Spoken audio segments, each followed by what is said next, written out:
We're live. Yay, we're live, AJ.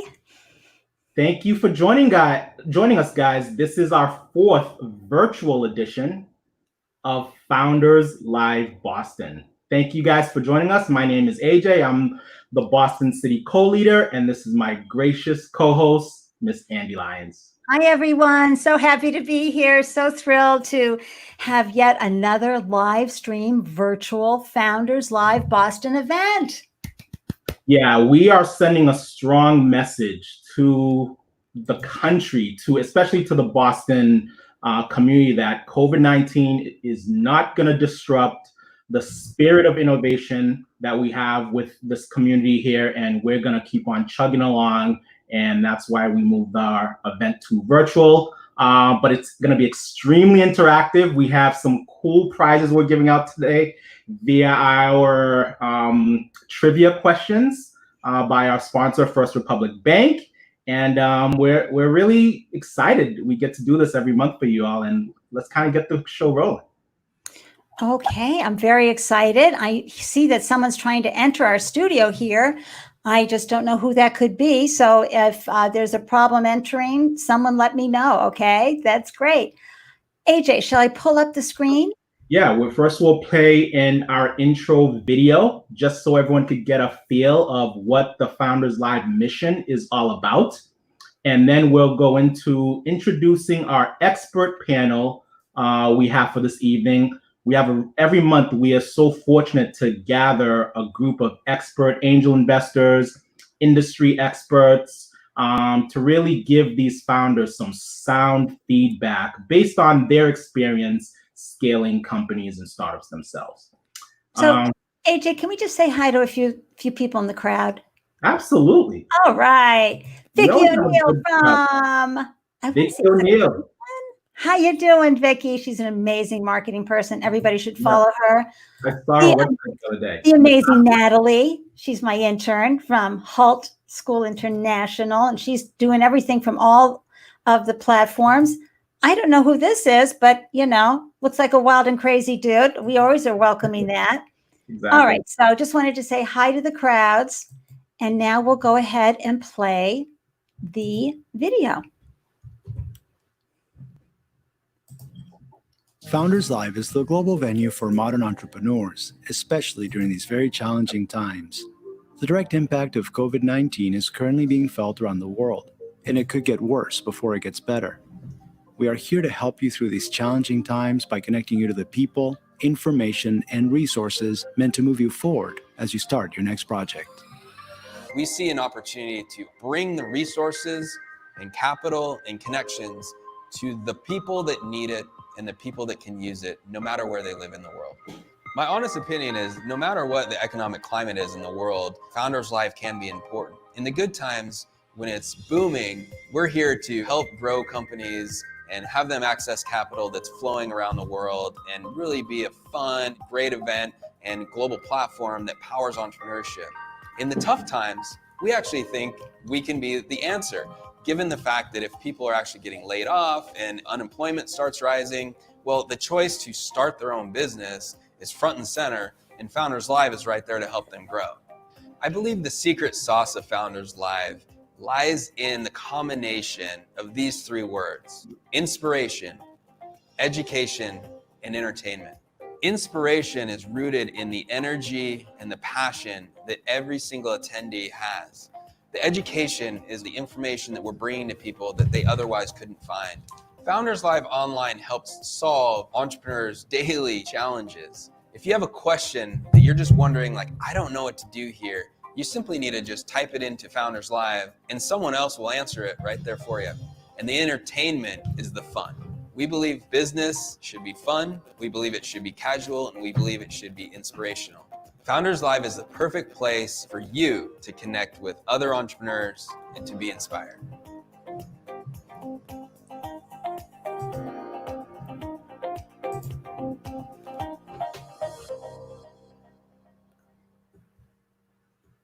Awesome.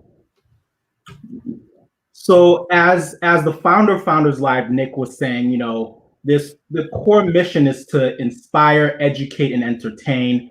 Over the past 4 years, we've been doing this. The Founders Live brand has been doing this in 40 plus international cities, from US to Europe to Latin America, several cities in Africa, and the mission is just growing and growing, growing every single year. Next, Andy. And, inspire, educate, and entertain, but we also here, especially with the Boston team, we're really tuned in on opening doors for entrepreneurs.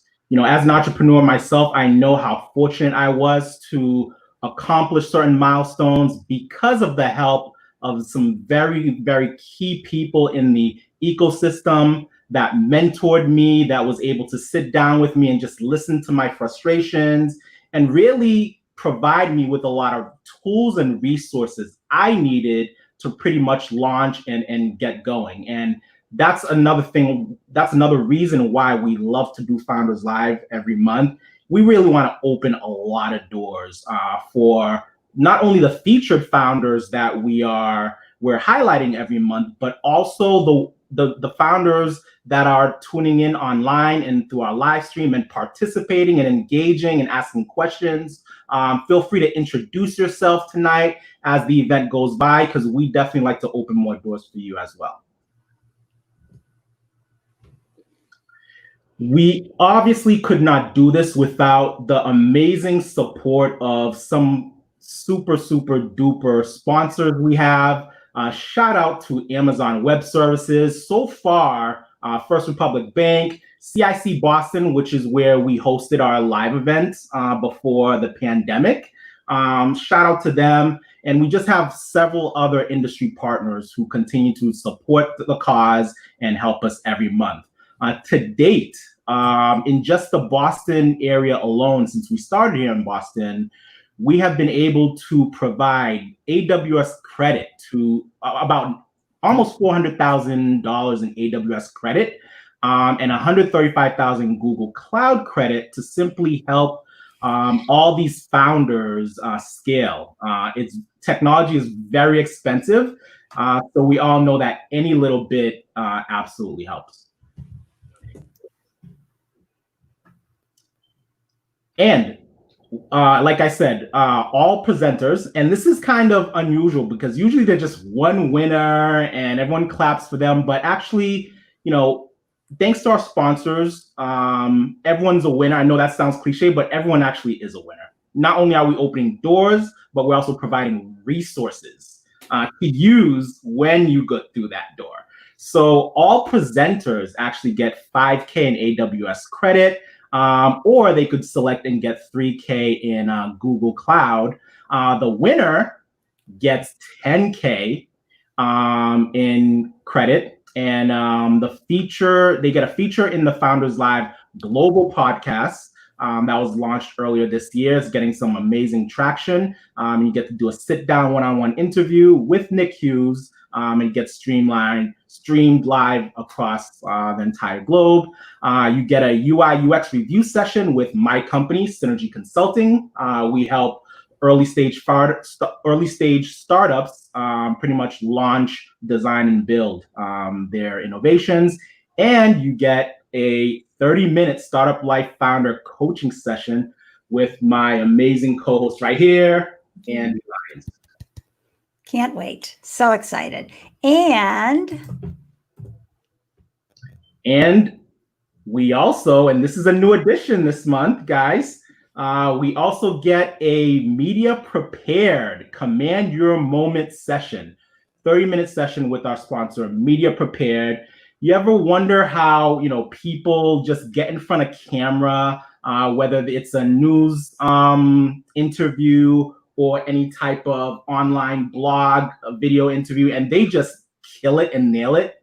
Well, a lot of them have been trained by our good friend, Eric Cox at Media Prepared, who's worked for some of the top PR agencies in Massachusetts and now has his own firm where he's helping startups pretty much get media prepared. I love that. And AJ, before we go back to the screen, I just want to take a moment and say hi to some folks here who've tuned in tonight. Yep. I've got to say, a huge hello. Of course, too, we were just talking about you, Eric. Yay, there he is. Go follow Eric everywhere he glows. But look who's here tonight. Solomon. Solomon is our good friend over at Cambridge Innovation Center. Like I said, we have the amazing support of so many organizations like CIC, who's helped us grow every step of the way. We've been fortunate to, go live in their 20th floor of their amazing lighthouse, they call it, in beautiful downtown Boston. We'll be back soon, Solomon. We just don't know when, but thanks again for joining us. Thanks for your support. And then I have to bring Alvania up because Eric, one of our esteemed experts, and I are on her mentoring team. She's with E4All Lowell Lawrence, a new cohort member. Just want to say hi. She's got a great business there. And then our brand ambassador, Mama. And does so much great work for us right around the city, et cetera, to help increase brand awareness of Founders Live Boston. We want to thank you so much. And then tuning in from Colorado, Mia Voss. She is a video expert. She is a luxury consultant. She's amazing. And of course, we know we have Fabiola. Fabiola is our wonderful corporate partnership intern. Been really working hard with us. So thank you, Fabiola. And thank you, everybody, for giving us a minute just to say hello to everybody. Here's Natasha. If you ever need a digital marketing expert, and what tech company doesn't? Seriously, this woman has the best. Facebook ads, everything. She's amazing. And we just love to say hello to all the folks who are tuning in. And we got a fan for Dexter saying hi right here, Tara Hancock. Tara. Yay, Tara. So anyway, just wanted to do a quick hello before I went back to the screen. Okay, so, and I guess this is where I come in to let everybody know how this pitch event works, because it is fast and moving, fast paced, and of course when we're in live it goes very, very quickly. And here's the scoop: each featured founder has 99 seconds to pitch their business, and then you, all those folks we just said hi to and more, I know, are tuning in. We count on you to bring your beautiful, brilliant brains and ask your great questions, and you have 3 minutes to do that. And as you saw, we bring your questions up on the screen. And then your insights are so important. Your engagement is so important. Then we bring in our esteemed experts that we spoke about earlier, Eric, or we're going to get to Eric and Nofal. And then we're on to the next founder. So it's very quick. Boom, boom, boom, pitch, pitch, pitch. And then after we get through 5 founders, we all vote for the crowd favorite. And we put the QR code up on the screen. You just take your phone and scan it and vote for your crowd favorite. And that founder is brought back up on the screen with the esteemed experts for another 5 minutes of questions. And, we learn so much from these brave founders from getting up here. It takes a ton of courage to get up and present your business no matter where you are. And so we're so grateful that they can come up and share with us tonight. So let me just move on. You see all the names here. We have Busy, and then we have Actively, and we have Flex Marine and Okode and Payer Pay. It's a busy night tonight, AJ. But remember what Nick said. We also love to entertain. So before we get the show on the road and introduce our expert panel to start our pitches, we want to start off with the first part of our startup trivia Q&A with our director of venture at First Republic, Robert Hughes. Some internet connection problems. I don't know what's going on here. Listen, it's live. We're all dealing with internet. What's the deal? The flow. Does anybody else have Comcast and wonder why doesn't my area have Verizon? All right, sorry.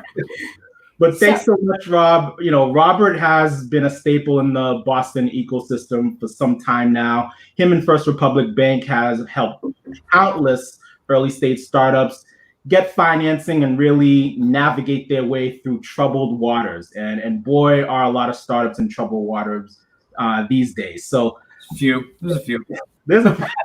Thanks, Robert, for joining us again this evening. And let's get the show. Let's have some fun with some startup trivia. Let's do the first 5 questions now, and then after the pitches, while we're waiting to vote, we'll do the other 5 questions. And each winner gets $15, not $15K, but $15 in Amazon gift card.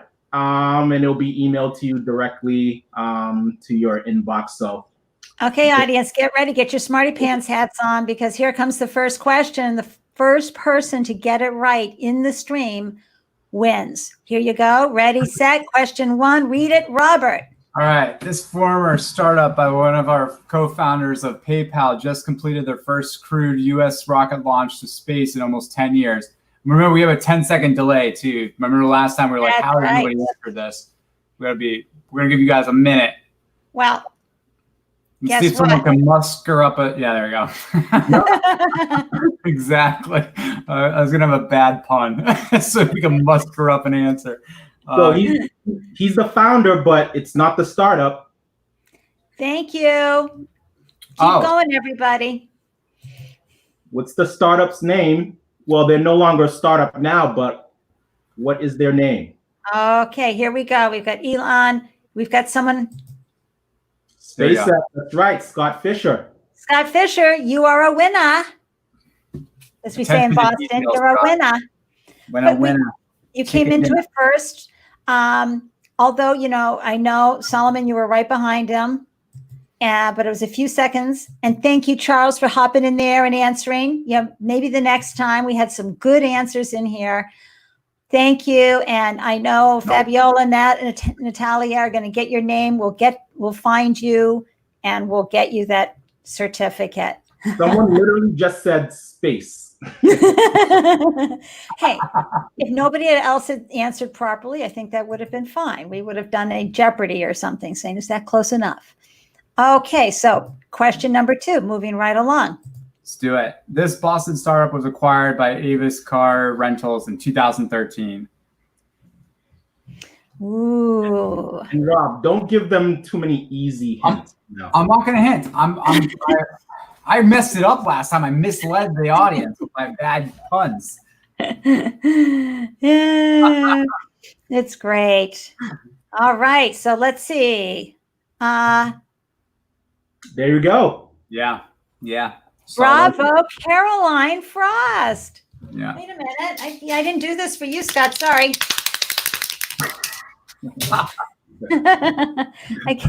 Yes, it was. It's very fast. Well, people know that we move quickly here at Founders Live, and that's great. We will find you, not to worry. Question 2, see you later. Let's bring up question 3. Hold on, question 2. Now question 3.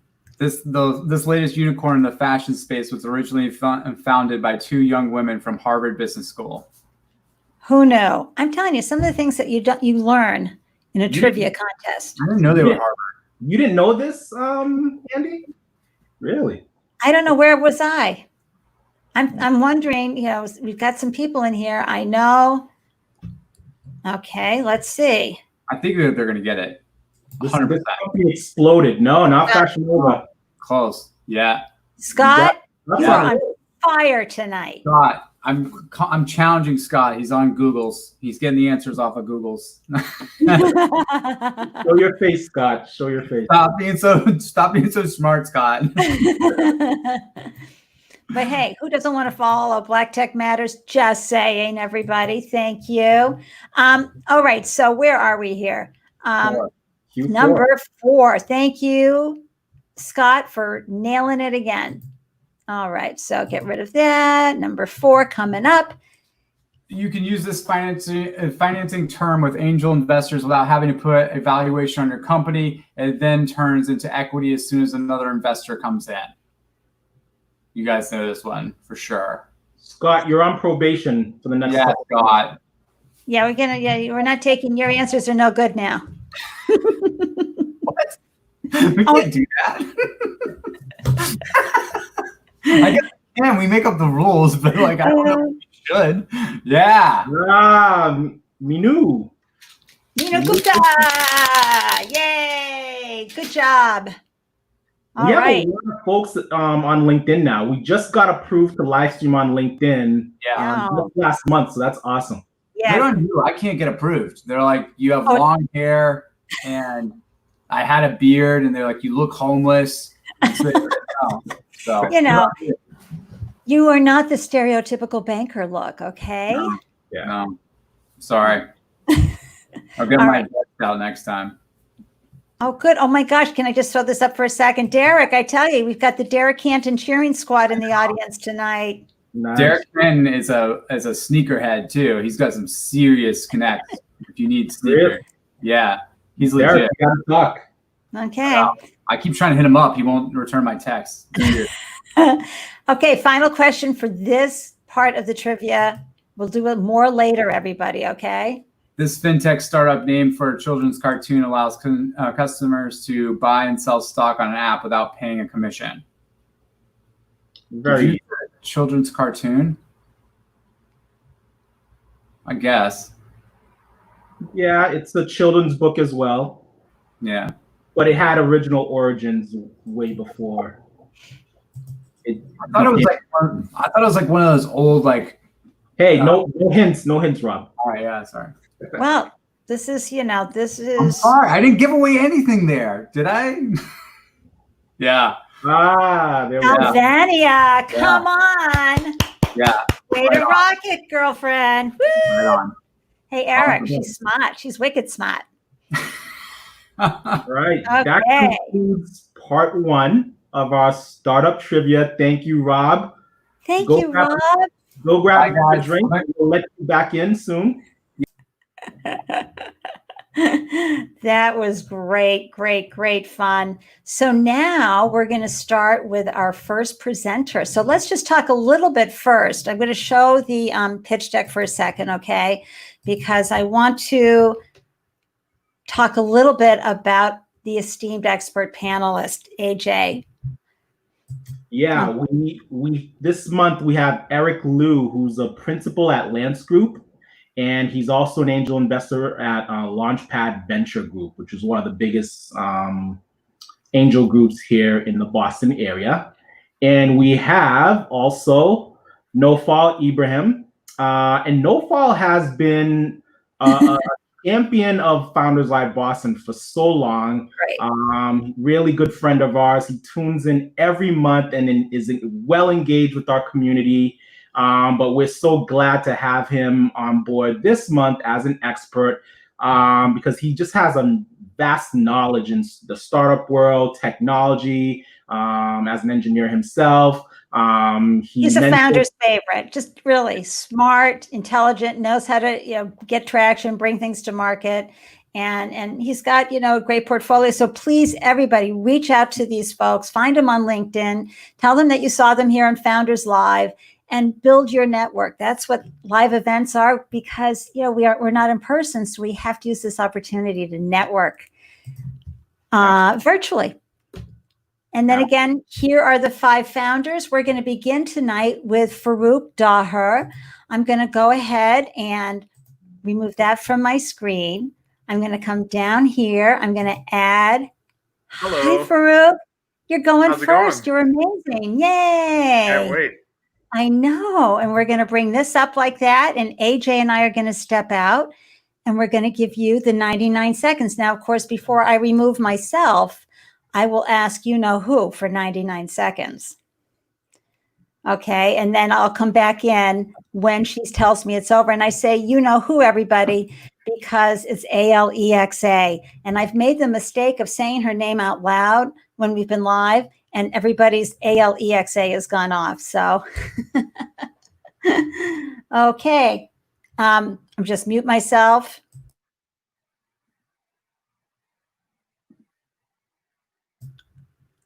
One minute and 39 seconds, starting now. Go. Hey everyone, my name is Farouk Daher and I'm the co-founder and CEO of Busy. Busy is the go-to marketplace for services where you can purchase and find your personal trainer, your tutor, or your graphic designer the same way we go to Amazon today and purchase a toothbrush or a TV. The unique thing about Busy is that those service providers that you're purchasing from are freelancers, small business owners, individuals. And what we're trying to do is revolutionize the service industry while bringing back the small business model and promoting peer-to-peer sharing. At Busy, we're trying to solve a two-sided problem. The first is the customer side, who don't have a one-stop shop for services for the ultimate convenience. That's a gap that Busy is trying to fill. On the other hand, for freelancers, they're actively looking for a better platform or better options to promote their services and grow online, or even enter freelancing. And what Busy provides is lower rates, a focus on empowerment and user success for every single user that goes on our platform, and providing them with full creative control, where business owners can run their own business page on Busy, design it, and run it in all aspects with full ownership to themselves. Our platform has launched in February 2020, so we're very new, but we're super excited to grow. Our founding team is still part-time, but working really hard on growing the business and transitioning to full-time as soon as possible. We're looking to close our angel round in sometime this summer, and we're looking to add a full-stack developer to our co-founding team. If you're interested in any one of those last 2 points, please reach out to me in the email below, and let's get busy with it. Thank you. She just went off. Alexa off. Wow, Farouk, you did it. That's Perfect phenomenal. timing. Yes. Way to set the bar. Woo! Good job. Really? So, okay, audience, this is where you're up. We want to hear questions from you. And we are going to add Eric and Nofal into the screen as well. Well, as soon after everybody asked their questions, yes, it was so on time. Everybody was like, wow. And you've got a lot of good lucks and go Farouk and woohoos. It's wonderful. Okay. And then we've got love it. Do you have a question to get started with, AJ? Yeah. While we're waiting for the audience, my question is simply, during COVID, are you seeing a trend in a particular type of service that's mostly being requested or just even searched on the platform? So the trend that we're seeing from coronavirus is that we're seeing a lot of the in-person services, such as personal training, yoga session. A lot of those services are moving towards online, and they're looking for a platform that can help bridge that transition. Whereas you can give, for example, for a personal trainer, you can give a personal training program and follow-up sessions and even one-on-one sessions online rather than in person. And that's kind of the biggest trend that we're seeing. Okay, we got a question here from Dot Red. Hey, Jeremy, what's the difference between you and Upwork? Great question. Great question. So there's a couple of differences. I think the most powerful one is that we provide our business owners with full control of design or their business page, where they can design it the way they want and have full ownership of all aspects of it. And the other thing is we're focused on empowerment, and we work with every single business owner and freelancer individually to make sure they succeed. The other thing is that we drive the traffic for the customers to the business owners, where Upwork does it the opposite way. So those are some of the main differences. And then lastly, we charge less. So that's another cherry on top. Yay. We just have a few more seconds. I'm not seeing any questions right now from the audience, but I see that your team is doing a great job answering questions within the stream. So that's wonderful. Do you have one more, AJ? Before COVID, was there a particular service request that had any type of popularity before COVID? So our launch actually coincided with coronavirus. We launched in February 2020. So we came about right around the same time. Yeah. So I wouldn't say we've been long enough to really notice a trend before coronavirus. Got it. Got it. Okay, let's bring in our experts. Let's see how we fit everybody in here. There's Eric, and there's Nofal. Oh my gosh. Hey guys. So AJ, I think I might just pop us out. Okay, experts, go ahead. You've got a couple of minutes. Yeah, I can get started. Farouk, right? And I actually checked your website. Very impressive. Well done. And I've been using, all those freelancers before. So I think really nice design. So my question to you is, how do you create your revenue stream? Where do it come from? How do you plan to build your business? So that's a great question. Our revenue stream is going to be varied. However, the main source is going to be through transactions. We're going to be charging 10% on the transaction, split on both sides, spread across the business owner and the customer.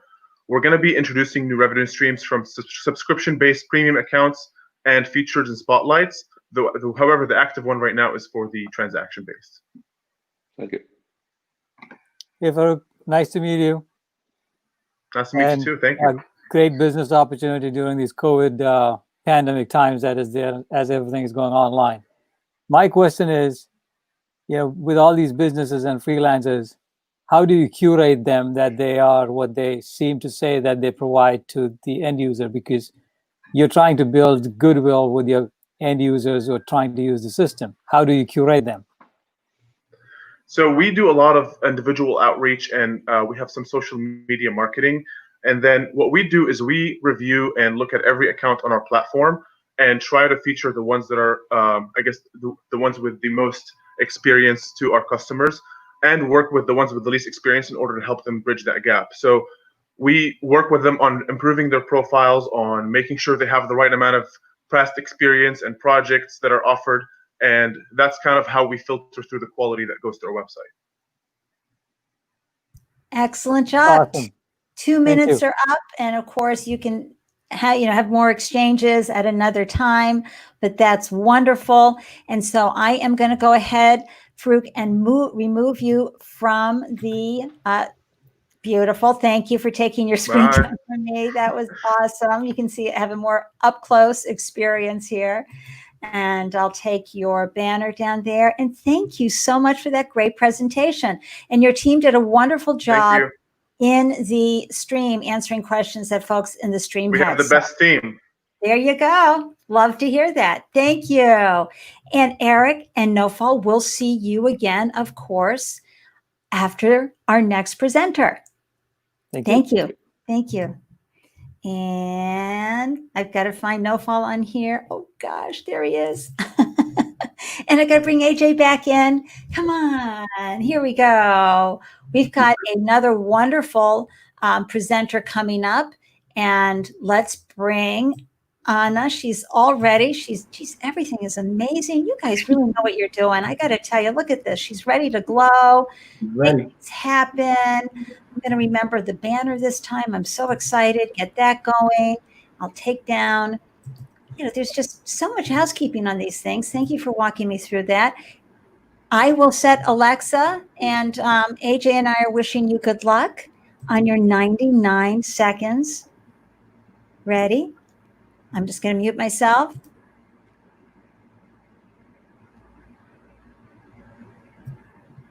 Hello, everyone.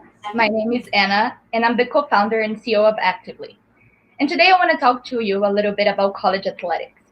College athletics is a huge market. It actually generates over $18 billion in revenues every year.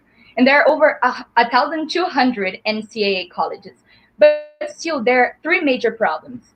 Not only is time consuming for trainers to create and send workouts to athletes, but also there's a limited communication, not only between trainer and athlete, but also between the trainers and the coaches, which really results in a loss of potential to improve the performance of the athletes. That's where Actively comes in to enable college trainers and coaches to first quickly create and share workouts, drills, and exercises, also easily communicate with other trainers, coaches, and athletes, and then better leverage the training sessions and the performance data they are getting. We really come in to satisfy both sides. For the trainers and the coaches, we offer a practical and useful dashboard in which they can track, input, and receive data from the athletes. And for the athletes, they can use our workout sharing app that everybody else on the campus has access to, making it a very easy and social experience for them. And we monetize through our business model of subscription, in which we provide the college athletic departments in colleges access to the personalized dashboard where they can track the information about the athletes, and the athletes receive premium features on their Actively app. So thank you so much, and I just want to ask you to sign up for a beta test. Thank you. Oh, yay. Way to go. Good job, Anna. A little That's bit, awesome. but okay. Wow, that was spectacular. So, again, you have some big fans in the audience. Okay. So we've got, yay. That's my sister. So I hear Anna has a big crew in Brazil, Sao Paulo, tuning in tonight. Yes. Cheering her on. I don't know who that is, but they love you. And I think we already did Louise. I just want to make sure I got everybody here from your fan club. But anyway, oh, here we go. And whoop, whoop, whoop. Natalia says, nice job. And I know I saw another comment in here as well. Hold on, they're just coming in fast and furious. And Minu, great idea, Anna. All right, audience, we're waiting for you to ask questions. Go ahead, AJ, if you've got something you'd like to share. Yeah, I think my only question is, as I was looking through your site the other night, so you aggregate the YouTube and Instagram workout sessions that are pretty much getting traction and getting a lot of popularity? So actually what we presented to you is really how we are working with the colleges. If you go to our website, you're going to be able to find this user platform that everybody has access to, not only the colleges. Okay. And there, how it works, which is also the platform that the athletes have access to, is really it aggregates content from YouTube and Instagram, which are two major free sources of workout content, and allows you to build your workouts from using media from those sources besides your own camera roll media. Okay, so I'm glad you mentioned. So my question about that is, so eventually when you start to monetize your platform, and let's say an influencer on Instagram comes to you and says, hey, you're profiting off of my likeness. I signed up, but Instagram could profit off my likeness, obviously through their ads, but that's what I signed up for. But I didn't sign up for actively to profit off of my likeness. How do you kind of go around that concern? Yeah, so the first thing is we have two different situations for Instagram and YouTube. So for Instagram, and it's just related to how the API works to connect, we only have the authorization to get the pictures and videos from people that sign up in the app. Nonetheless, everything else that is available on YouTube for anyone to watch is also available in the app. And if you think about the monetization side, well, like influencers that post stuff on their YouTube, they monetize by the amount of views. By people going to our apps and watching their videos, you're giving them more views. So I would actually ask them back, why wouldn't they work with us to monetize even more their videos? Good. Awesome. Which sport has the most need for this service? Yeah, so actually we've been working with mainly Babson College, the trainers there, and it's every sport, right? So anything in which they're even from sports to personal training, actually. It can be used for anything that you want to make your lifestyle more active. But if it's every sports, of course, that is really more about adaptation to include details that are to different sports with time and as we are progressing with the different teams. But if it's every sport and most of the necessities that the trainers have, in fact, so the data that they are looking for. Okay, so great pitch from Always Full, whoever they are. Just thought I'd share that. Okay, so thank you, audience. As always, you add value. Now we're going to bring in our esteemed experts. And here we go. Oh, and we lost, no, wait a minute. There he is. Here he is. Hi, Nofal. Hey. And I'll remove myself. Hold on.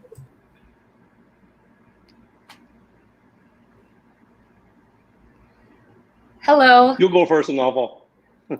So my question, Anna, brilliant idea with, again, this pandemic has brought everybody online. So everybody's trying to get their fully fit attitude once they get out in the open and show their, workout bodies and stuff like that. My question to you is exactly what AJ mentioned, concerned with copyright, right? Is there anything that you are treading on when you are trying to consolidate YouTube and Instagram into your app? Because I remember from a few years ago, folks who try to do this get Facebook, Twitter, and YouTube into one app, they cut off the APIs and stuff like that off of their feeds.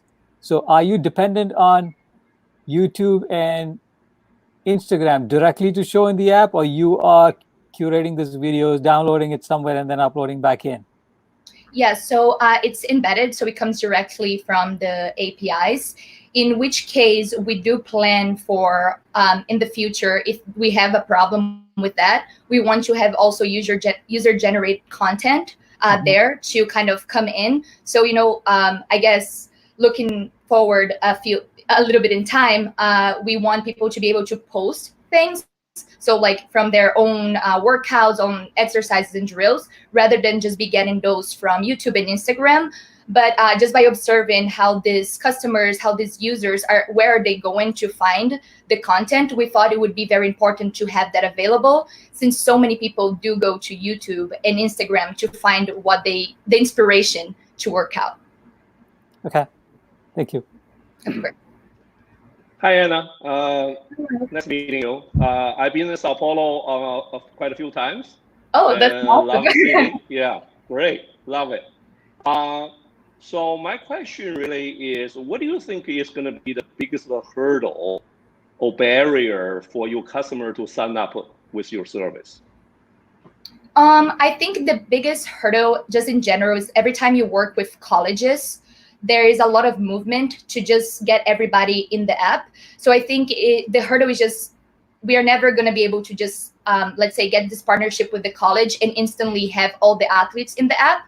It's a slow process to really make sure that everything is worked perfectly, right? So we don't want to just come in, want to take over all this data and do a mediocre job. So we really want to work with each team, each coach. Colleges have, so I was talking to a college recently, and they have one coach, one trainer for each sport. So a lot of coaches, a lot of trainers, and really work with them to get through each step and make sure everything that is being done correctly and without hurting the college athletics. Awesome. Thank you, great. Way to go, Anna. Thank you so much. Nicely done. I'm going to say goodbye to everybody here. Thank you, Nopal. Thank you, Anna. And Eric, once again, excellent, excellent questions. Where's my co-host? There he is. And let's see if Jonathan's getting ready. Oh my God, these guys are so prepared. Have you noticed they've been coming in 99 seconds? Like, geez, brilliant. That's 2 times in a row, AJ. I know it's not easy, everybody. The next 3 of you, don't worry. If you go over, it's okay. But wow. All right, Jonathan, are you ready? Yes. Are you able to hear me? I can. Yeah, Looks great. I see that you've got your screen ready to be added to the stream. Flux Marine. I just want to say hi to the folks in the comment section. Get ready, everybody, for another phenomenal 99-second pitch here with Jonathan Lord. I will have who set the timer, but in the meantime, AJ and I are wishing you a wonderful pitch. Thank you. Okay, I'm going to go find AJ. And Alexa, set the timer for 99 seconds. 1 minute and 39 seconds, starting now. Hi there, I'm Jonathan Lord, co-founder of Flux Marine, and we are building a better boat motor. Back in 2016, our company started as an idea in a Princeton University dorm room.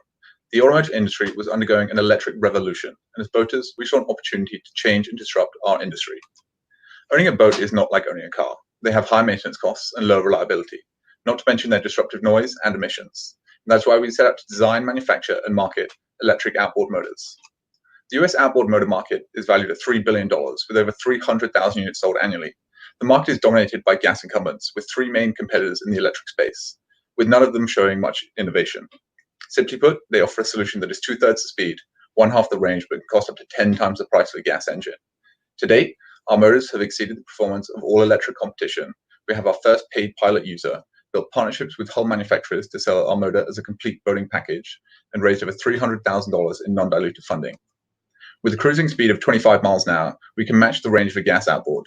There isn't a commercial electric product in the market today that has met these performance benchmarks.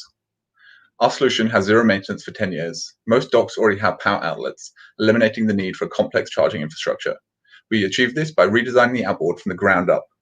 We have a patent-pending closed-loop cooling system, streamlined dual-strut midsection to offer performance unmatched by current electric systems, all at an attractive cost of ownership. We're currently looking to raise $650,000 to give us a 12-month runway to commercialization.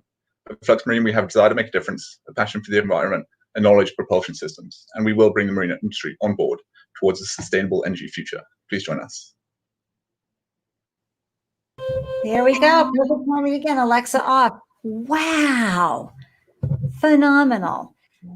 Can you hear this like on the lake? Is it actually quiet? Yes, it's a pretty surreal experience. You kind of, not having the noise of the engine, you kind of appreciate quite the pleasance of being out on water.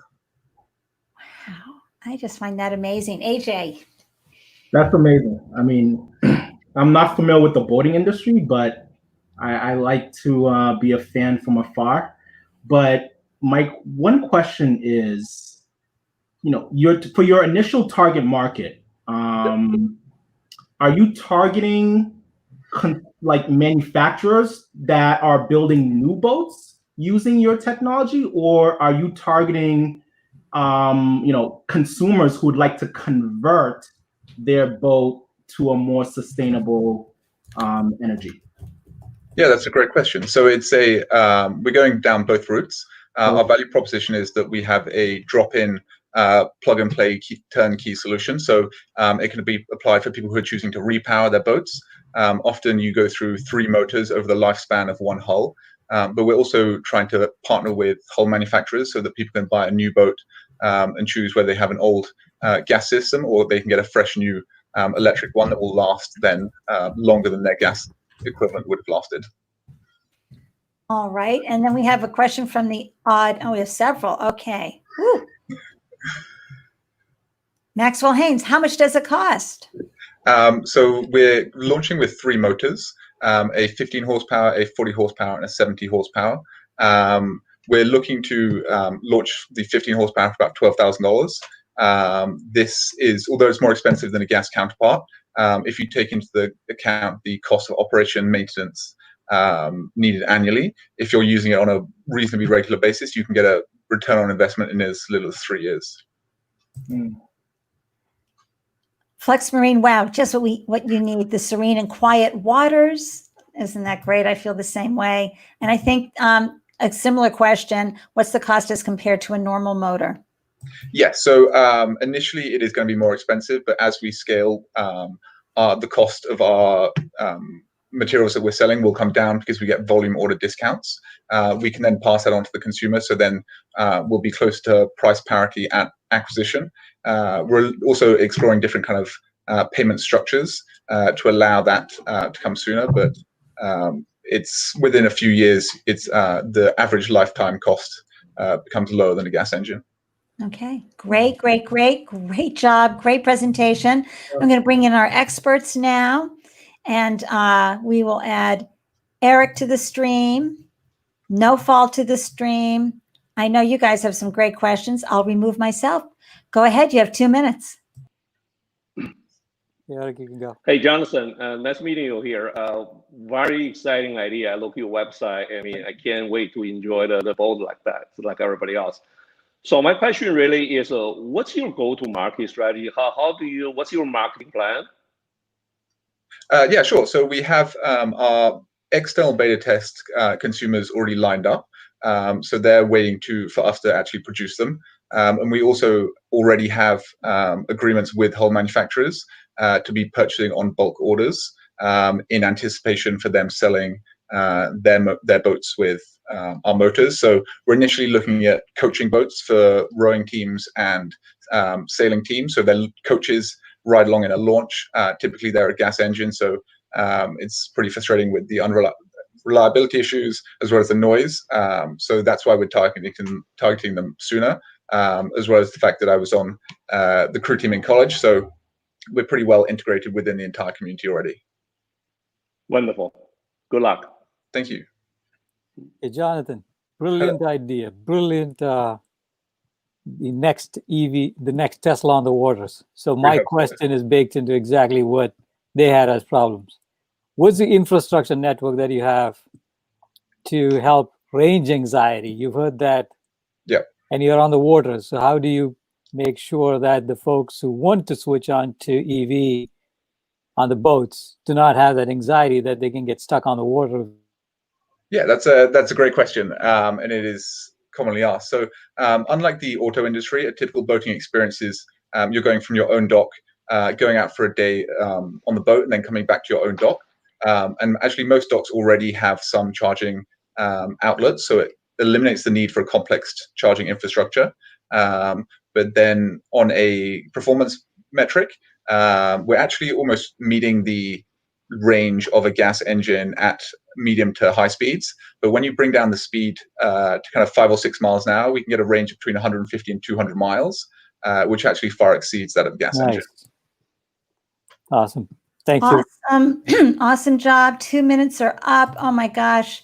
I know a lot of people are getting really excited right now at the thought, at least someone like me who loves the sound of the beautiful lake and not the Exactly. of the engines. Well, So feel free thank to reach you. out to my email as well. It's here. Absolutely. Thank you so much, Jonathan. Great job. Bravo. You know, I really need to remember to get everything out like that. Phenomenal.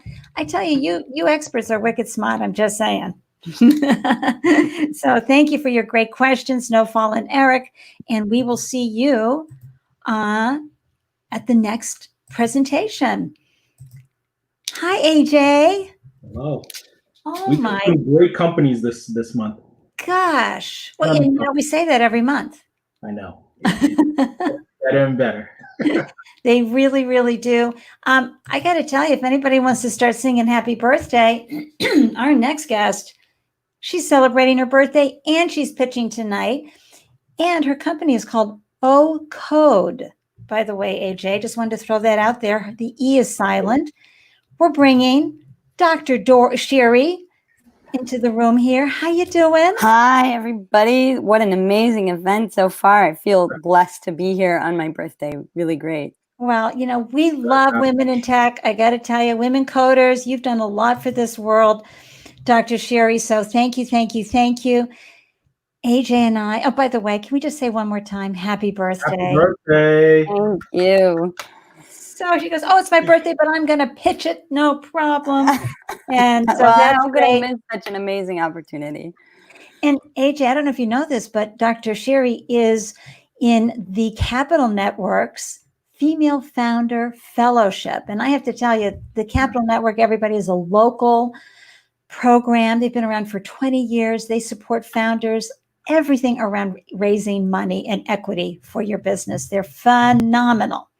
Check them out. Go follow them on LinkedIn, everywhere you go. And congratulations. I know you're in with some amazing women in that program, Dr. Sherry. So thank you. Yeah, it's a great program, and I wouldn't have heard about you all without them pointing it out. So just one more great opportunity I've gotten through that fellowship. Oh, Marie and Jing Jing. They're just wonderful. All right, AJ, we're going to step out. We're going to wish Sherry a wonderful pitch on her birthday. And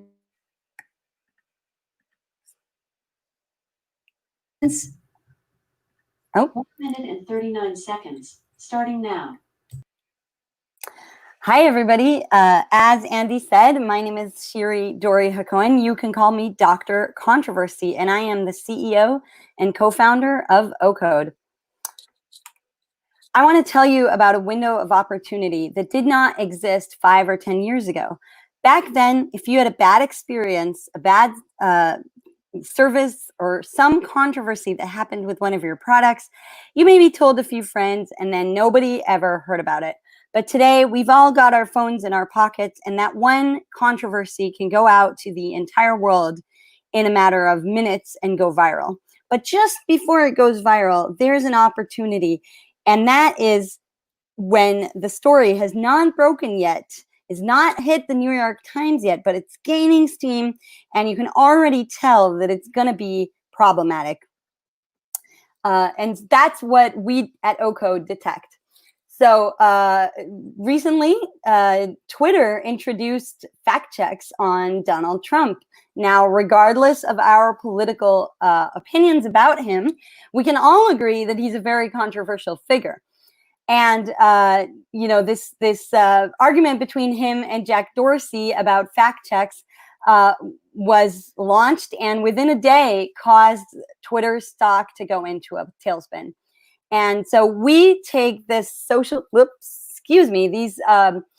media content and turn them into actionable intelligence for the hedge fund and algorithmic trading firms.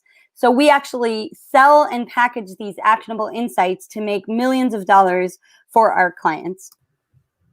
We've got an incredible team. In addition to me, I won't go into all the details here, but we're very super. Oh goodness! Wow! I know it goes by so fast. Yeah. Well, then I will jump ahead and say that our $1 million of equity-free funding is now being turned to address COVID-19 misinformation, and I will wrap it up there.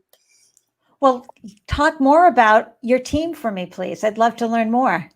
Sure. Thanks, Andy. And yeah, wow, I was really a little over time today, but my co-founder, Julian Lusta Gonzalez, an amazing serial entrepreneur, Dr. Keen Sung, our newest hire, research scientist with expertise in neuroscience and cybersecurity, and my co-founder, as well as PhD advisor and world-renowned scientist, Professor James Allen from UMass Amherst. We also got some great interns this summer. And, we're all piling up to solve this infodemic. Excellent. AJ. So who are you working with right now in terms of the hedge funds you mentioned? Yeah, we are currently pilot testing with a few companies. So we've had pilots with the biggest algo trading firm in Israel. Their name is Final. And we are essentially being paid by the National Science Foundation to prove out our technology is applicable to the stock market. So we've raised to date over $1 million in SBIR phase 1, phase 2 to prove out the tech and make sure that we're not just BSing, right? Because it's very, very hard to prove that your signal can actually predict stock prices, and we know that, and the NSF knows that, and they know it's a very risky proposition, and that's why they've funded us to develop that technology. Got it. Wow. Do you have a pricing model? Is it going to be a SaaS? Absolutely. It's standard for the alternative, what's called the alternative data market, is essentially a subscription service, but it's extremely high end. So the sales cycle is very long, but the lifetime value of each customer is well over $1 million. Can you go to your last slide for me, please? Yes. Absolutely. So, I kind of didn't mention, but 2 patents pending with our technology that's a spinoff out of UMass Amherst. And I did mention the equity-free funding. And let me know if you have other questions, Andy. I think you had something, the next slide was something about signing up for something. Yeah. Yes, so please. What is this COVID-19 misinformation? Yes, what's that? So, the fact that we don't need masks? Well, when COVID happened, we saw an opportunity to turn our expertise on controversies into detecting misinformation, which unfortunately is rampant. The UN has called it an infodemic. We are turning all of our attentions actually to this. And we've just 2 days ago submitted a completely new pitch that was by invitation to the NSF around essentially a pivot for solving misinformation around COVID. Wow. Oh, Alexa off. I see Fabiola. Yay, UMass. And Natasha loves it. I bet she does. And of course, so many happy birthdays. Thanks, Darlene. From everybody here. Yay. And so everybody loved it. That was awesome. Happy birthdays all the way around. I'm going to remove AJ and me and bring in our esteemed experts for another round of questions. Dr. Sherry, thank you. Thank you. Hey, Eric. Hey, No Fall. Have fun. This is a really hot topic. Hey, Dr. Controversy. Love the name. Thank you. So I have a quick question. So do you get classified as a data broker? we are essentially not a data broker, but an alternative data provider is sort of the industry term for it, at least in the stock market space. However, now that we're pivoting, we're still figuring out which niche exactly to be in, but we're essentially competing in a space that already has companies such as Signal Labs, FactMata, etc. But we're also, we have a unique advantage, not just in our expertise, but in the partnerships that we bring to the table. We're building them up with several different companies and nonprofits as well.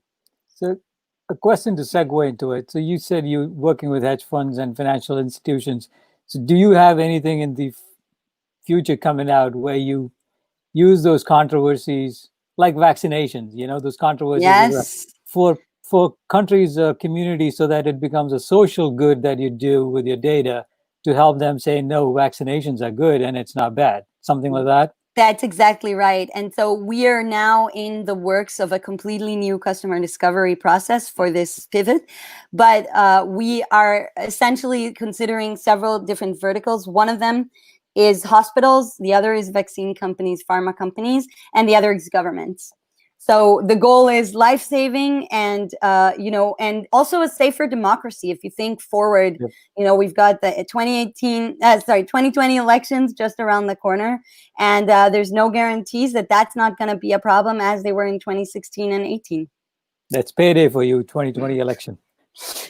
We'll see. We'll find out. Thank you. Thanks so much, Nofal. Yeah. Hi, Sherry. First of all, happy birthday. Thank you, Eric. This is a very exciting idea. A lot of applications. So my question, you probably already alluded a little bit early on, is they are similar. I guess my question is, who are your competitors, and what's the sort of the point of a difference you're from all of them, and what's kind of unique value proposition you bring to the table? Yeah, it's a great question. Signal Labs is one of the competitors. I think their focus is on social media and brand reputation, not so much the social good aspect.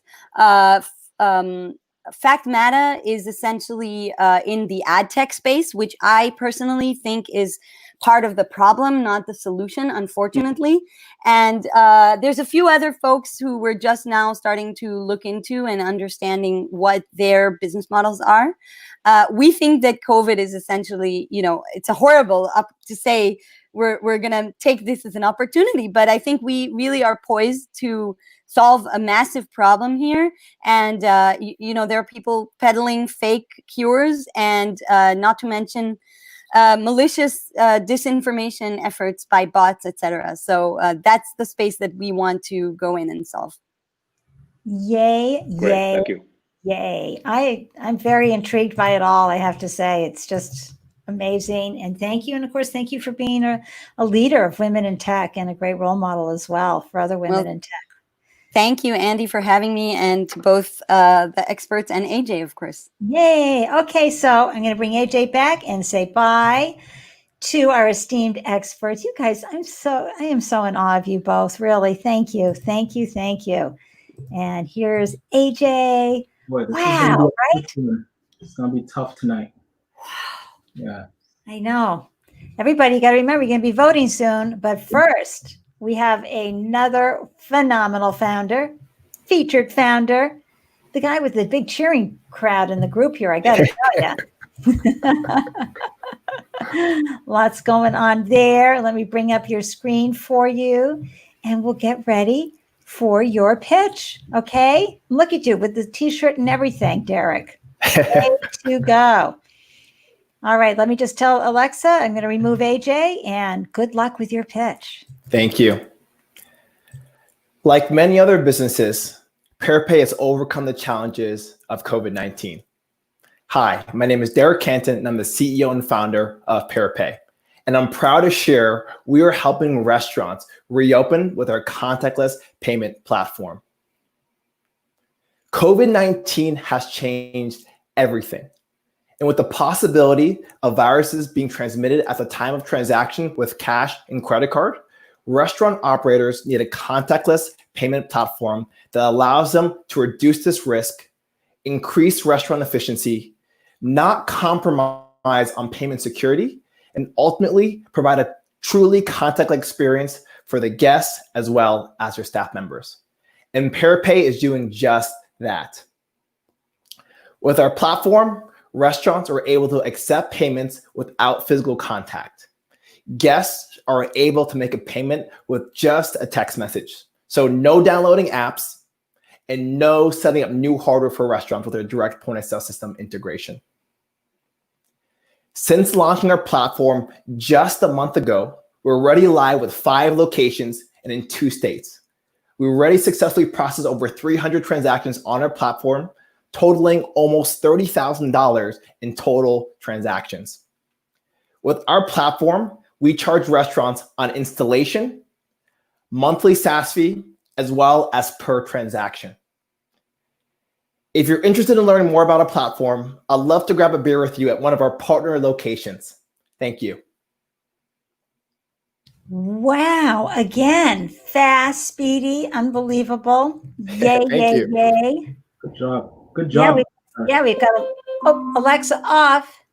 Great presentation. Here too. Oh, here we go. Let me just get the fan club. That's our rock star. What's up? Yay, Tara. And Natasha. No apps. Yay. Yeah. So, okay. Go ahead, AJ. I absolutely love the fact that without an app and especially without hardware, so that's huge. I think my one question is, I've been reading up on some of these, like the popularity of some of these ghost kitchens that are popping up everywhere. And I pretty much feel like it's an opportune time for them, since a lot of restaurants actually, they're not going to make it out of this pandemic. So this would be, the ghost kitchen concept would be like a natural transition. But where do you fit inside this ghost kitchen play? Would you enter that space, or is there an opportunity to enter that space? I know that it's dominated by Grubhub and DoorDash. So how would you fit in if you were to make a play in that market that seems to be growing right now?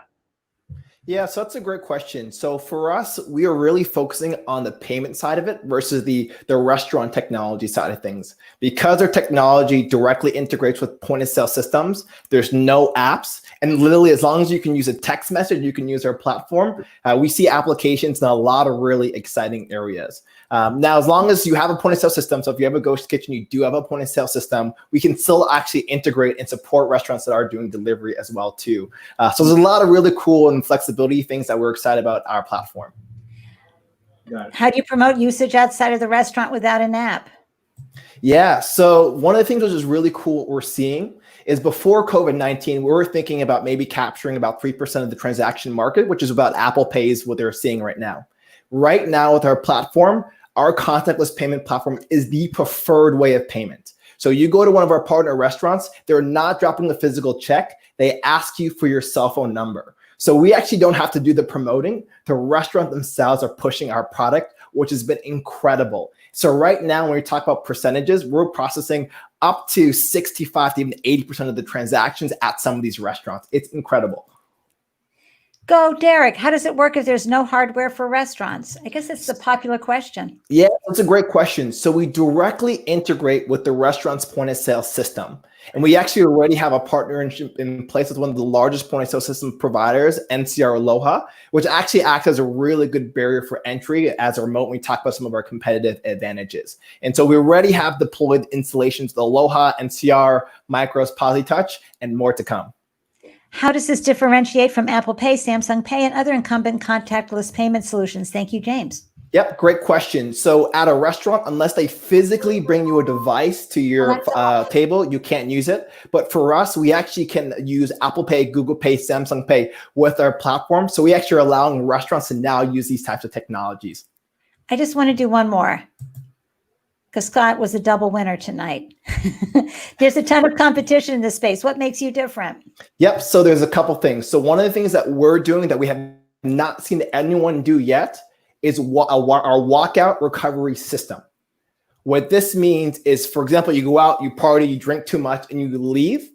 As of today, in pretty much every restaurant, once they close the check is closed, right? So it's considered a payment.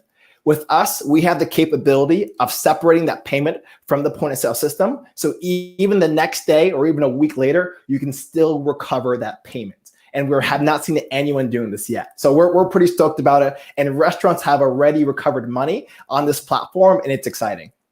Wonderful. And you can hop into the threads, or your team can hop into the threads on YouTube, on Facebook, on LinkedIn, because there are more questions for you there. People want to get in touch with you. So that's great. I'm going to pop out. AJ's going to pop out. We're going to bring in the esteemed experts again. Yay. And you have 2 minutes. Have fun. Hey, guys. Hi, Derek. Hello, hi, Derek, and nice meeting you. Very intriguing idea, very innovative. So in the space, definitely right now with the COVID-19 situation, and I think your application really is appreciated, right, by many restaurants and things like that. If this pandemic is gonna pass, I hope it will. Hopefully, the vaccine gonna be here. Is that gonna be impact your business in any way negatively? So that's a really good question. So what we see with our technology beyond just the payment side of things is there's a lot of value add long term.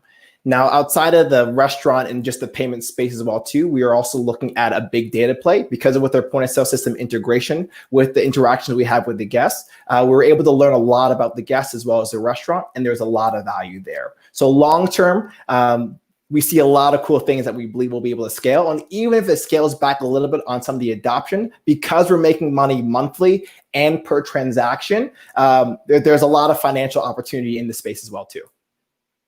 Great. Hey, Derek, great Hey. idea. Again, during the pandemic times, definitely a advantageous situation you're in.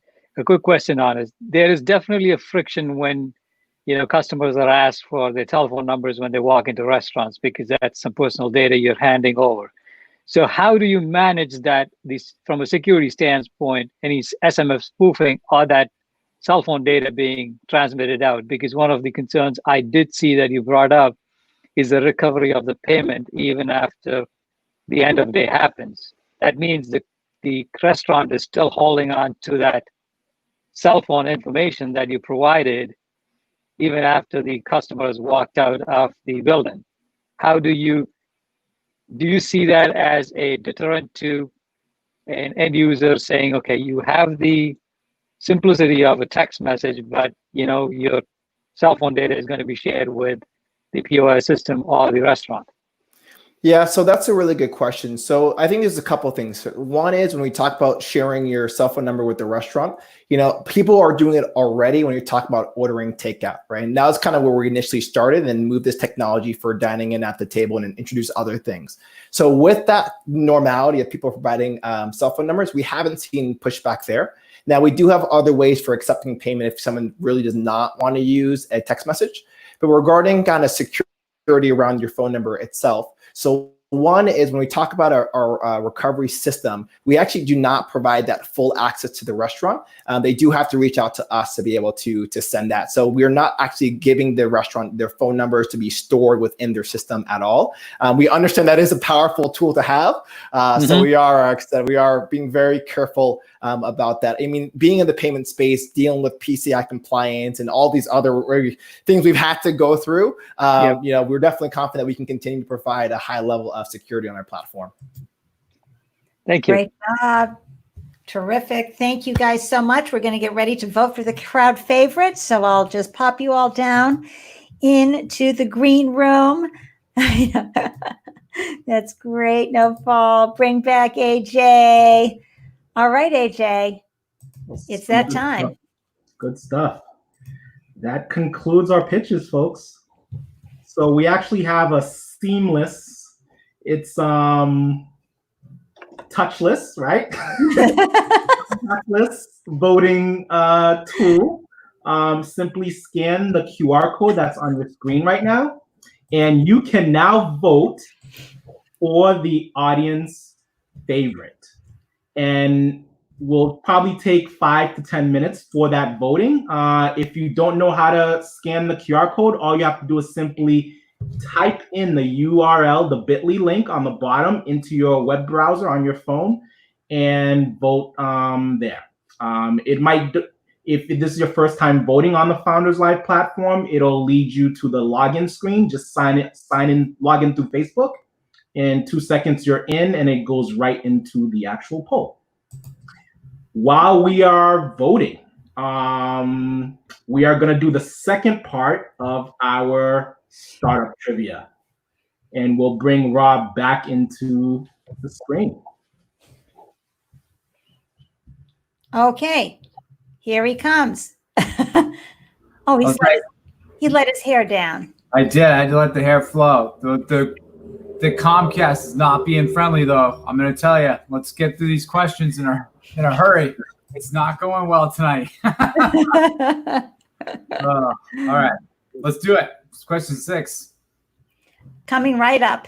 All right. Question number 6.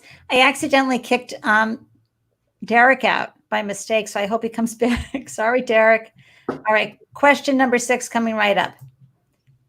This social app was launched under the name Peekaboo, but after a clash with a former co-founder, it changed its name to? Ooh, and no tips. I'm not tipping. I'm like Derek's pay. That's I'm right. This touchless. social app, yeah. Oh, by the way, just a little note from a good friend of ours. David Chang, what's up, man? How are you? That was good. Is this the correct answer? I believe it is. Snap or Snapchat. I think we take either one of those. AJ? That's it. Oh Yeah. my gosh. I can't believe it. Okay, so that's twice me not. So that's you're gonna have to. We're gonna have to put you to the back next time. Is that 3 for her? No, 2. Okay. All right. Yeah, 2. People can do 2, up to 2, but that's it. Okay. Hey, Yeah. David, it's always great to see you. One of our favorite esteemed experts. And yeah, thank you. The others came in right behind Mina, but she was right on top of it there. So let's go on to number 7. Who is the parent company of Google? What are they called?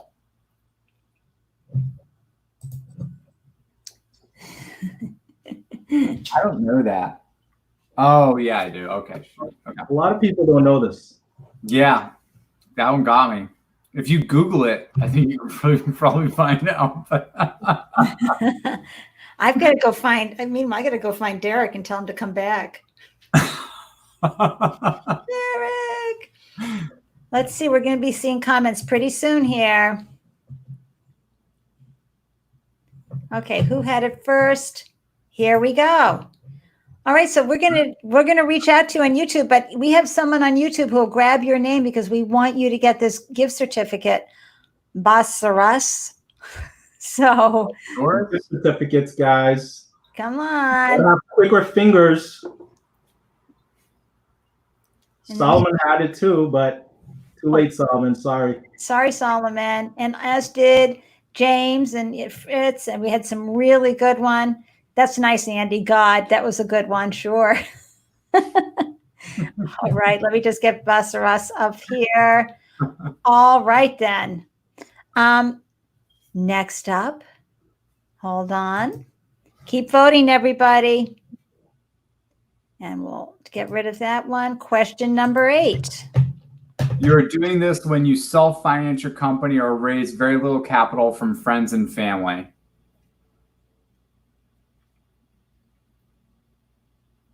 We do need music. Yeah, we gotta get music next time. Do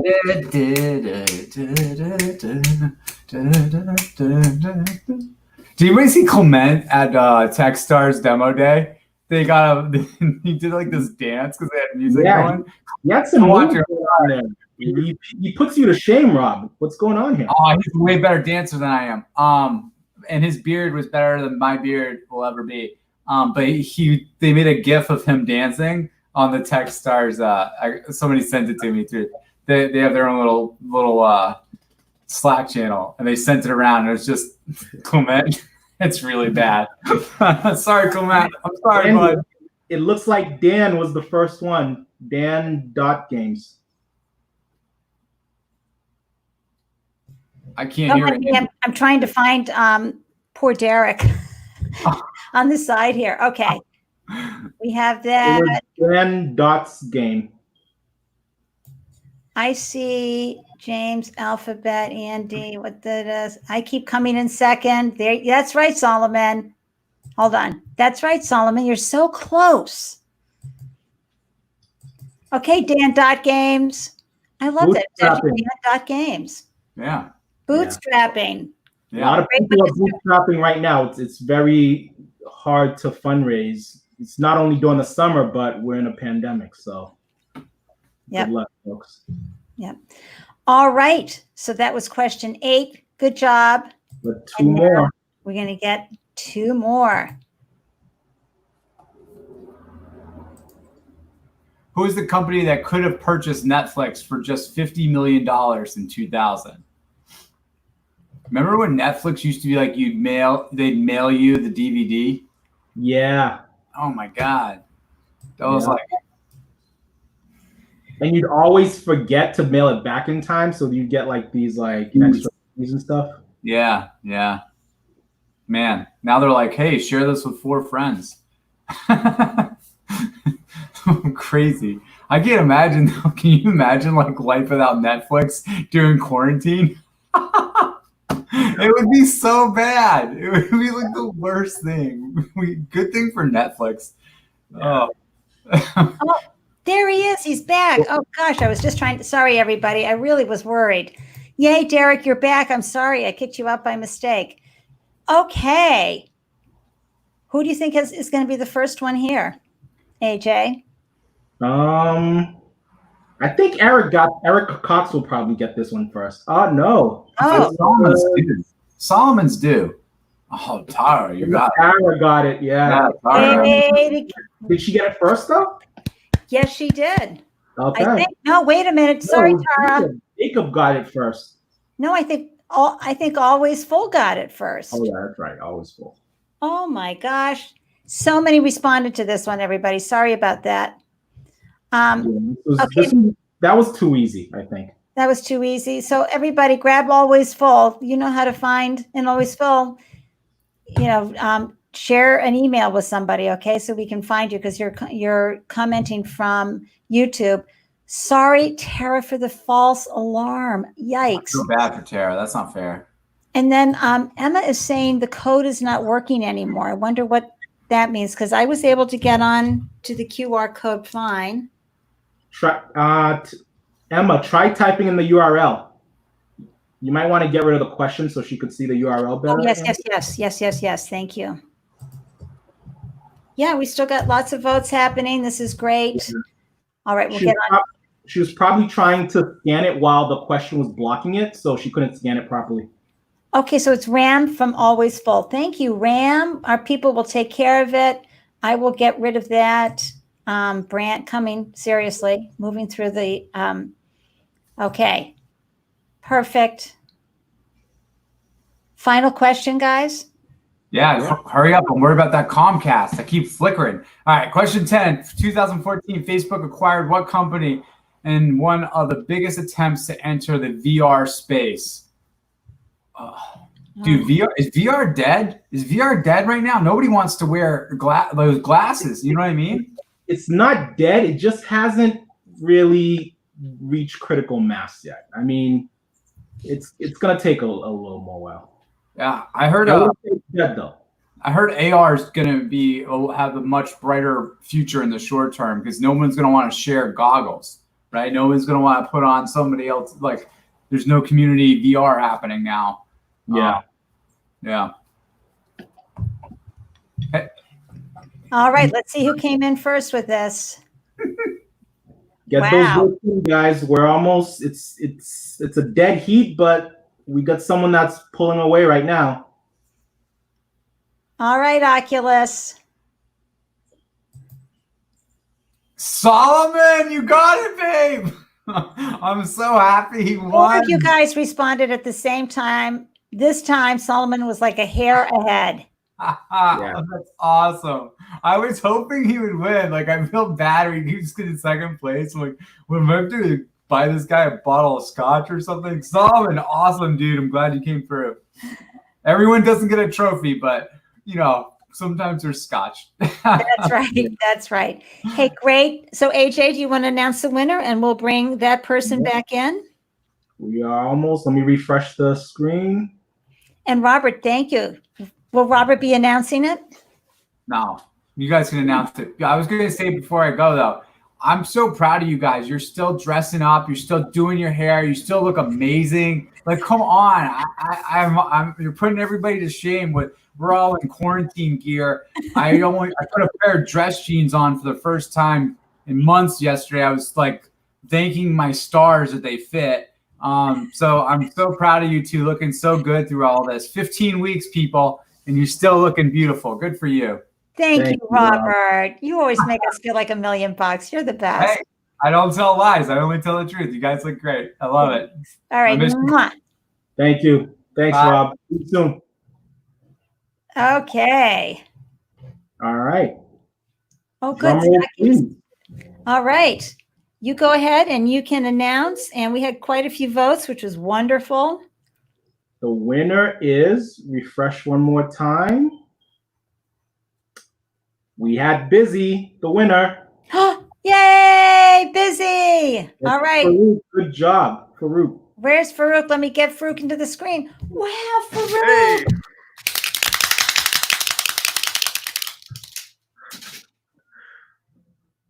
Great job. Let's bring in the experts and we will get right to the questions.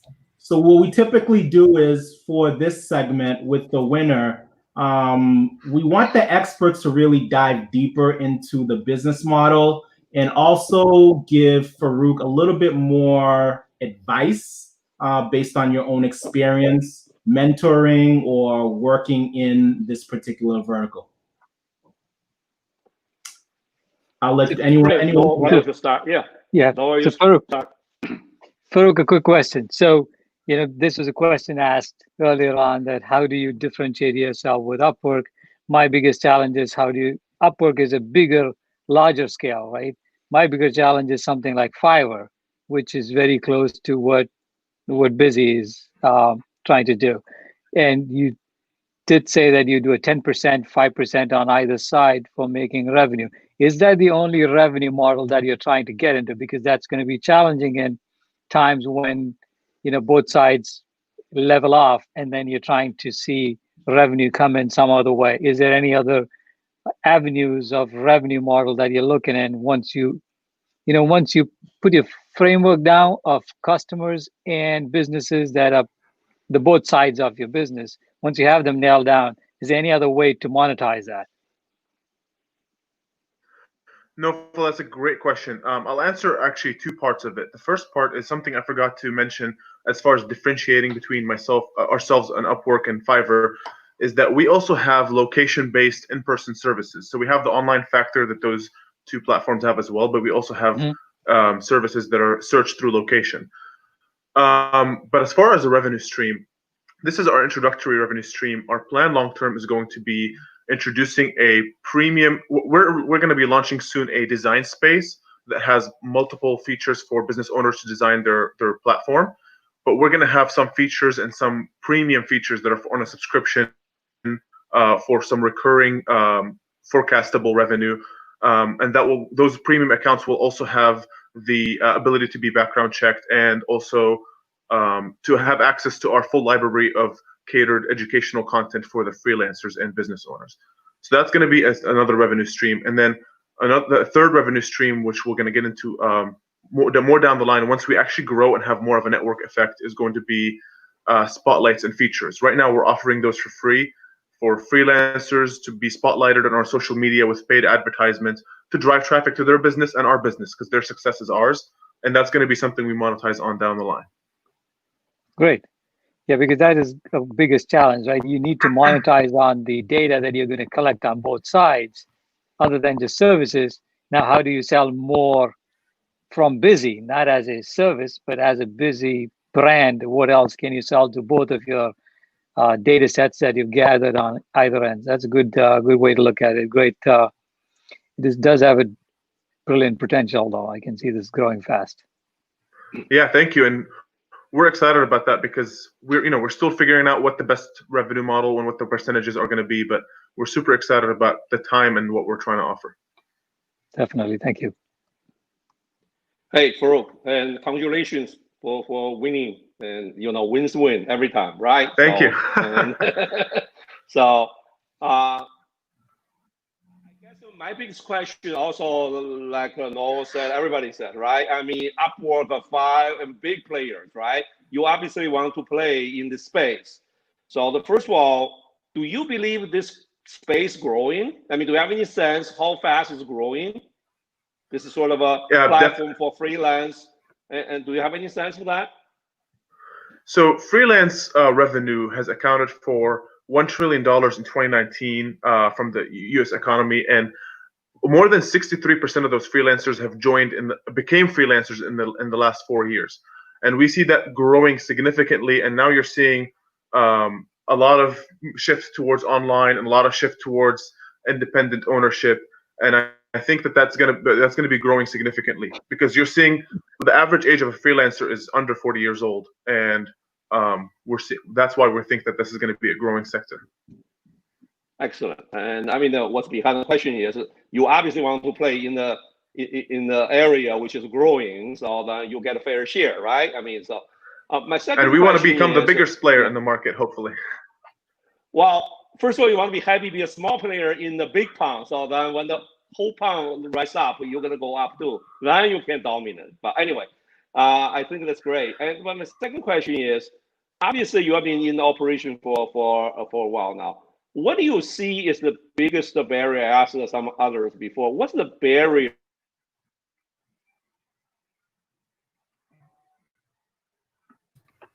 Oh, we lost Eric, but that's a good question. You get that it's about the barrier that he's asking. Sorry, I lost connection and I missed the last part of that question. No, it was the question. The question was, what is the biggest barrier for you that you see in your business right now? We think that there's a couple of barriers. The first thing is that we're bootstrapped and self-funded, and I think that those limited resources are a big barrier for us in terms of advertising and outreach. It's a lot more sweat equity, a lot more unscalable efforts that are going to have to be replaced with more marketing material and funded efforts. The second thing is another barrier for us is that we're looking to add more depth to our development capabilities in-house. And as I mentioned, we're looking for a co-founder, full stack developer to join us with an equity stake. And we think that when we break those two barriers, it's going to unlock a lot of things for us. So you do have the platform already right now, right? Yes, it's live and working everything. Yeah. So why are you looking to do a spend on your money for equity right now and a co-founder who wants to come and do a technical co-founder at this stage, where you could use that same money to actually make more money using the marketing tools that you require right now? Yeah, we're actually looking for a co-founder who can join us from an equity standpoint without having to spend money on their efforts, and join us from work the same way me and my co-founder Victoria are working. And the reason for that is when we developed this platform and I launched it, it was an MVP, and we kind of limited all the features that we wanted to do in order to put it out in an affordable cost for us, since it was self-funded. However, there's a lot of low-hanging fruit in terms of features and enhancements for our database, search engine, or admin section that can help us tremendously and make the user experience much more seamless. And that's going to unlock a lot of conversion for us from when the user hits the site to when they become a business owner and a customer. Agreed. But one of the tips I would give to you, and I give it to every founder because I've been in that shoe before, every founder, co-founder, be very, very wary of equity that you start giving away in the early stages, because you do not realize it, because that equity burnout is your dilution going on faster.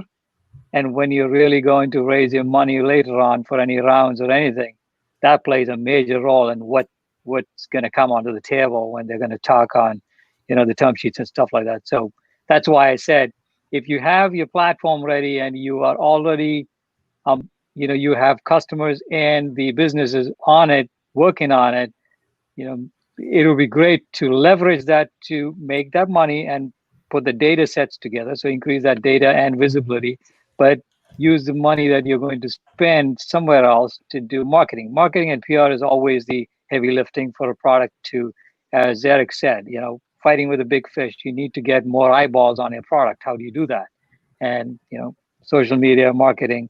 So that one advice is be very, very wary of giving away equity. It's very easy to be falling into that trap faster because it's the easiest route out, but just a hint, wink, wink. Yay. And that's it. We are done. I know we lost you for a second there, Eric, but it's, you got some. Yeah, sorry. Technical. That's okay. Sorry. I mean, really, it's live stream. It's amazing. And we've gotten some, and I agree, Natasha, that was great advice right there from NoFall. You tremendous input. We did it, guys. Congratulations, Farouk. Congratulations, Farouk. And thank you so much. And thank you for the feedback. Yeah, we'll keep in touch. All these startups, excellent job. Everybody's a winner, as AJ says. Congratulations to everyone that pitched tonight. Congratulations to the folks who are tuned in, who are launching their ventures right now. Oh, bring back Eric back in. Okay, sorry. And no back in. Congrats to everyone who's actually launching and going through some type of beta program. They're tuning in with us right now, kind of, seeing what they're in store for later on as they might participate in Founders Live. But before we bounce from NoFall and Eric, do you mind signing off and giving all the people who are tuned in just some words of wisdom as they're working through their ups and downs, their challenges? We're in the middle of a pandemic, amongst other things, and it seems so hard to really focus right now on the business. So, what advice do you have to give to all these founders who are tuned in right now listening to us? I have one thing which I've been saying to a few founders recently is the pandemic has definitely been a disruptor, and startups are disruptors. So it is a perfect mix that you are in to make sure that your business actually takes away on the runway as fast as you can, because you cannot get a better opportunity to actually get into the market at this time. And if you tune yourself very well, as the market opens up, it is going to be a very advantageous situation you're in. Excellent. Eric? Yeah, yeah. For me, I think interesting. And recently, somebody asked me the similar question. I know as a startup owners, you got 1,000 things going, right? And things. So working in the consumer industry for so many years, they told me you have to always focus on your consumer, focus on who you serve and what their needs and wants. And if you decide your solution, your product is to solve their problem, you can stick with that. So I think we used to have said consumer is the boss. So really, the people pay the money for your service, for your product is the one, is the boss, really. So always focus on whatever you do, whatever is there, you're gonna actually continue to serve, delight those consumers. I think that will help you to have a certain level of focus and on what you do. So awesome. That's always great advice, seriously. But thank you. Those insights mean the world to us and mean the world to those who are watching. Thank you, Dan Games.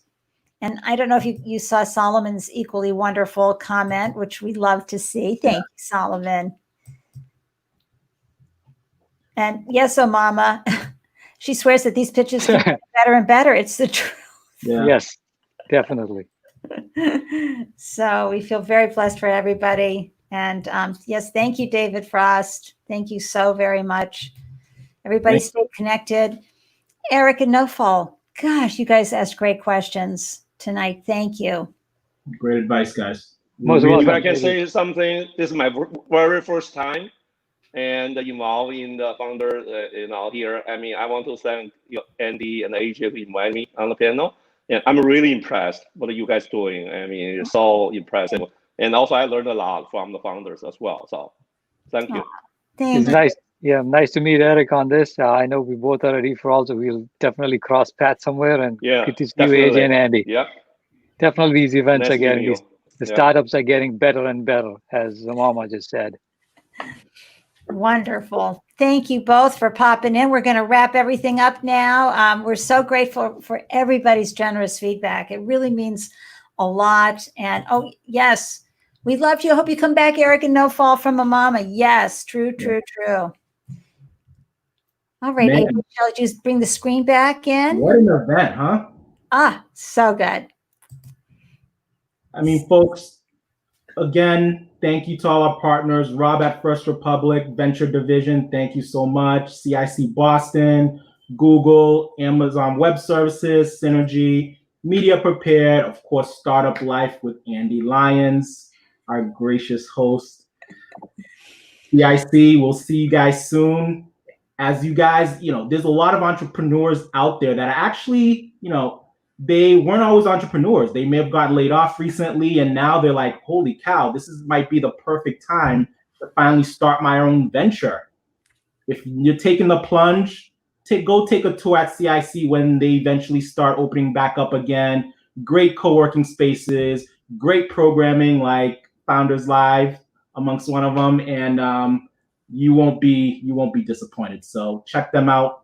And we have our next event scheduled for Thursday, July 30th. We're gonna call it our midsummer shindig, and also our 2-year anniversary.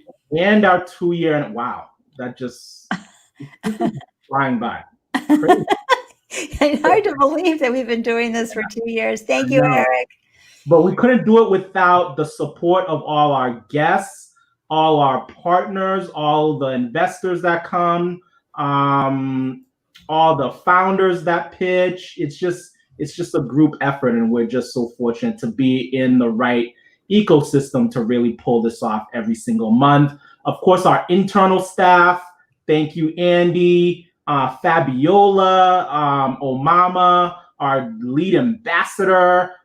She promotes the Founders Live brand everywhere she goes. She mentors at all these different incubators, and she's always singing our praises and connecting us with future innovators and people who could pitch. So thank you, Omama. And don't forget to thank you, AJ. Thank you for being such a great co-host and such a great supporter of the Boston community and startup community. You are amazing, and you bring such a level of understanding, deep understanding, given your own tech background and the work that you do at Synergy. And of course, I love sharing this with you because you're so awesome. Hey. Guys, don't forget, we have a new LinkedIn group page. Please join that. Just go to LinkedIn and search for the Founders Live Boston group. Join it, and we are going to be giving you guys weekly updates of what these founders have been up to, latest milestones, through video blogging, and just a lot of curated content around the successes. And of course, we'll also share some failures with you. Because that's basically how everyone learns, right? So we'll share everything. We're going to be an open book. Just join the page, share the community page, and engage with everyone as people are introducing themselves on the page and leaving comments. Yay. And with that said, it's pretty much a wrap, folks. I think so. Yeah, we'll definitely see you guys next month. Thanks to all of our founders, our expert panelists. Thanks for contributing, and thanks to the audience for really staying engaged this evening. And connect with these founders. It's all about opening doors. I know somebody who might want to help them in some way, or to support them, sign up for what they're doing. In the meantime, we will see you on the 30th, and looking forward to another great group of founders. If you want to apply, reach out to us. Go to bit.ly/feature something, right? It's on it's everywhere we go. Yeah. So we'd love to have you apply to be a featured founder at our pitch event. And I'm looking down at the green room. Okay, Dr. Sherry, Farouk, Anna, Jonathan, Derek, come on, you guys. You were amazing tonight. Seriously, seriously, seriously. See if we can't add you to the screen. Let me see if I can close out this and we'll do a final, see if we can get you all in here. And final screenshot here. oh geez, I forgot to take pictures again. Oh wow. Did I get, wait a minute, Jonathan isn't there. Oh well, Jonathan, we're thinking of you. Great job, you guys. Thank you. I can only bring Amazing 6 folks. event. Good job, everyone. Good job, everyone. That was amazing. Yay. Thanks. I was noticing, Andy and AJ, you're getting all these comments, people saying, this is what a virtual event really needs to look like. So I think you should be doing trainings to all those awful Zoom meetups and hop-on stuff. I know, they're so boring. Yeah, so happy hour, click. Hi, Robert, you too, to I'm Eric. so lucky every time my